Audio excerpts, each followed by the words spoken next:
Hola, buenas a todos. Bienvenidos a la segunda sesión de la arquitectura bioclimática, calificación energética, de la que soy profesor. Soy Daniel García de Frutos y os voy a explicar cuáles son las partes que comprende el primer proceso relacionado con la arquitectura bioclimática, que es inicios y proyecto.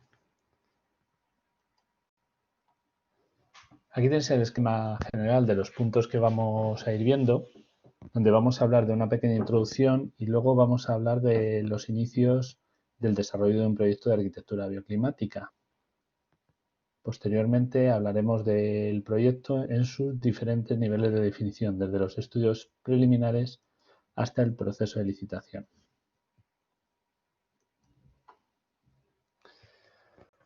Bueno, como introducción hay que destacar que el profesional más implicado en el desarrollo de proyectos de arquitectura bioclimática, lógicamente, es un arquitecto, pero aparecen otros profesionales que pueden compartir la responsabilidad con el mismo sobre las decisiones.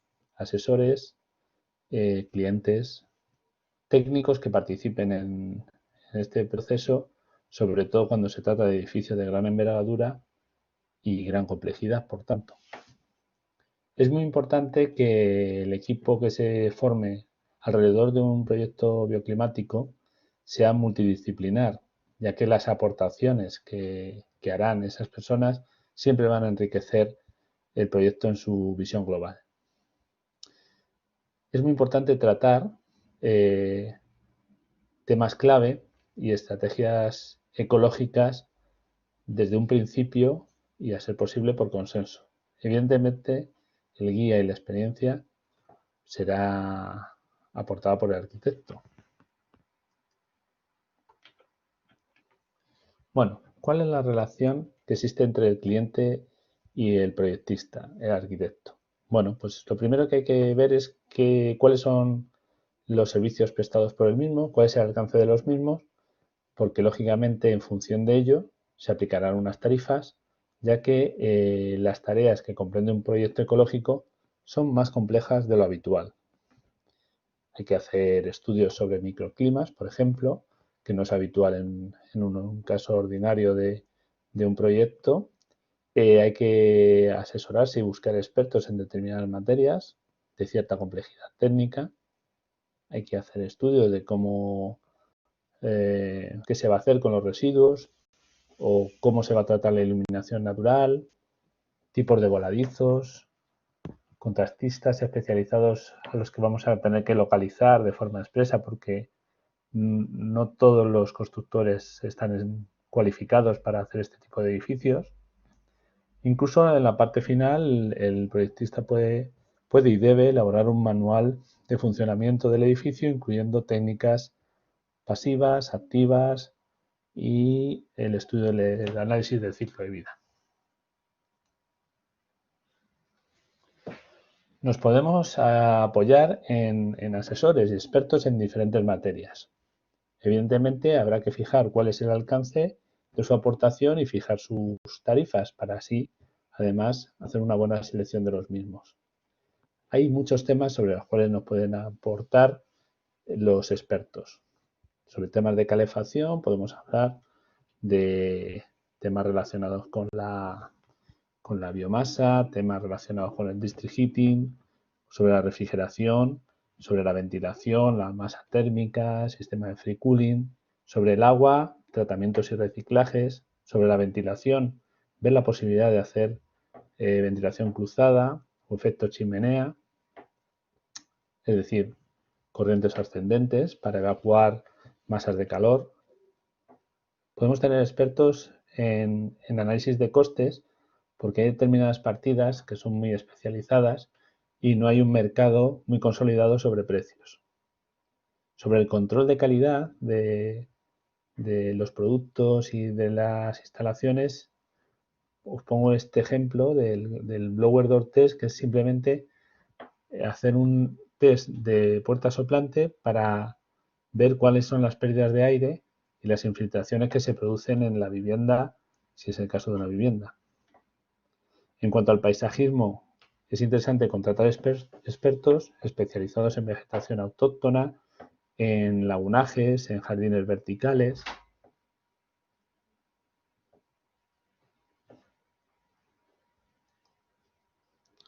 Perdón.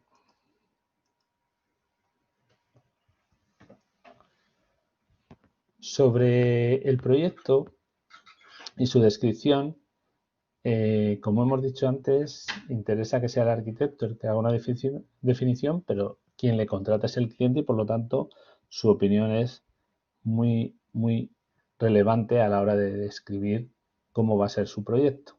Evidentemente también contaremos con los asesores que hemos contratado.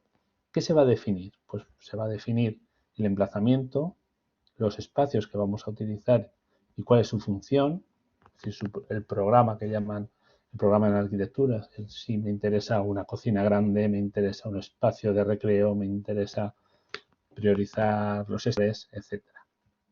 Luego tenemos la calidad, los plazos y el presupuesto y en nuestro caso, y por eso lo pongo bien resaltado, el rendimiento ambiental de nuestro proyecto.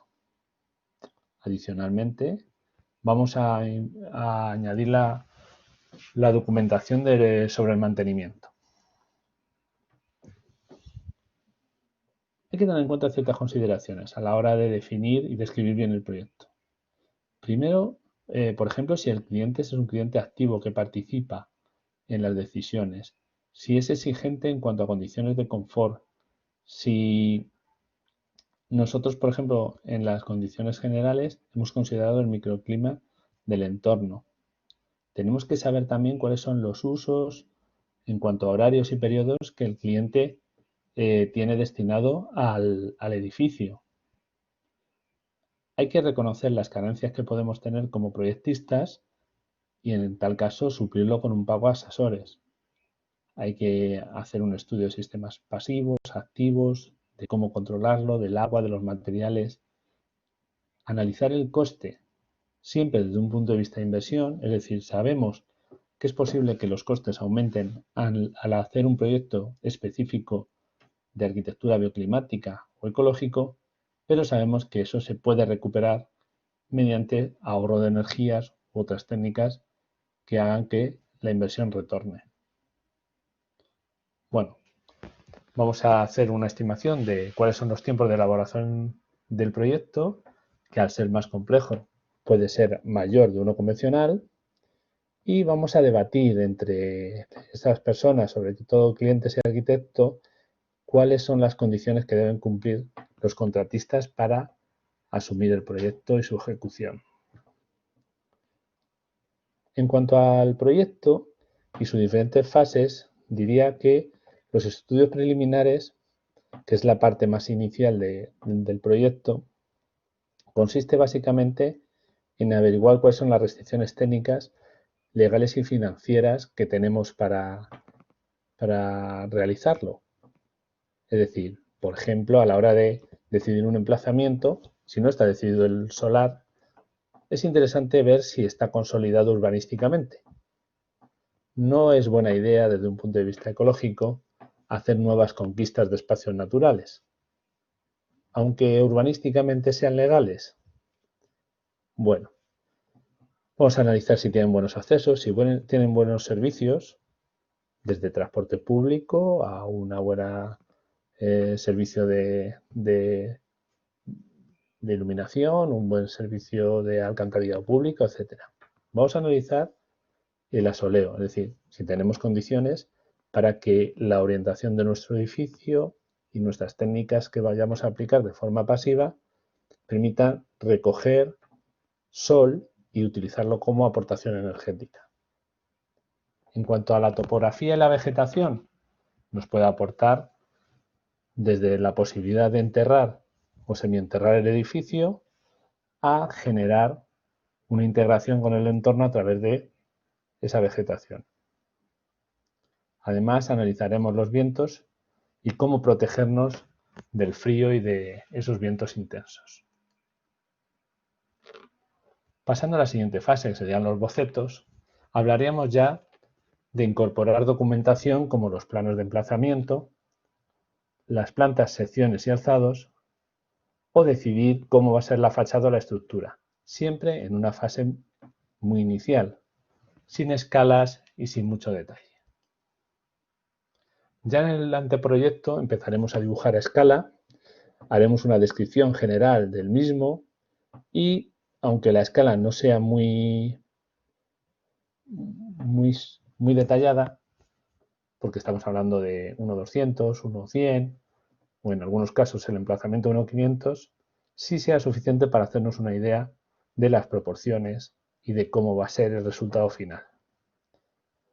Introduciremos detalles sobre los materiales, sobre los plazos, los costes y también empezaremos con las consultas administrativas. En cuanto al proyecto básico, ya se trata de analizar con una memoria de características, pues